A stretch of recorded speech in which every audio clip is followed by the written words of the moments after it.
Kayda biz ketemiz bir daha. Koyuna gidip ağır koyuna.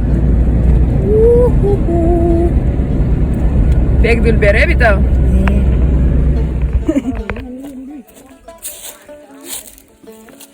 Mukay taun.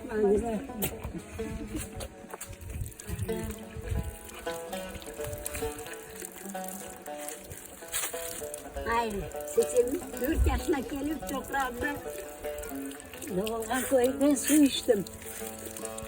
Tatlı su bir yerde yoktur böyle su. Maşallah Bizim subhanallah. koydan bir koy bir yerde yok. Baktayım da koyum.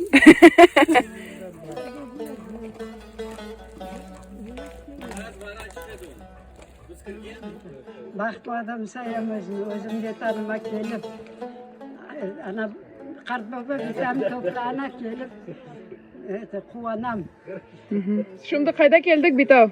Bana ben bunda doğuldum. Bana bu uydu. 39 senesi. Bet Ali Karbam uydu. Ali Karbam da Sambul'un. Son benim babam küçük olan son okuyan. Oğlanlar evlenip ketkenler. Son babam en küçük oğlanlar biz bunda kalganız. Bu bilesin benim tatam ya kaynakşım. İzete işlemiyor. Cam var idi biz kendi bak camları kamansak sen de bilirsin. Darmadağın oldu ya. Cam sofraydı. Babam cevizleri kayana kurgan kalbaydı.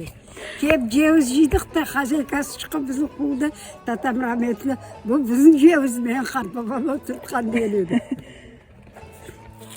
Mına bu cevizim bir daha. Bu ceviz derek mi? Bu ceviz babam diyordu.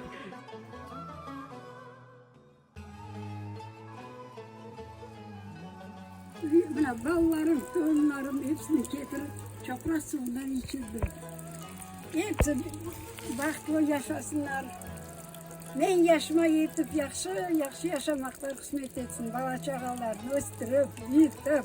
Amin. Baktılar betanımızda.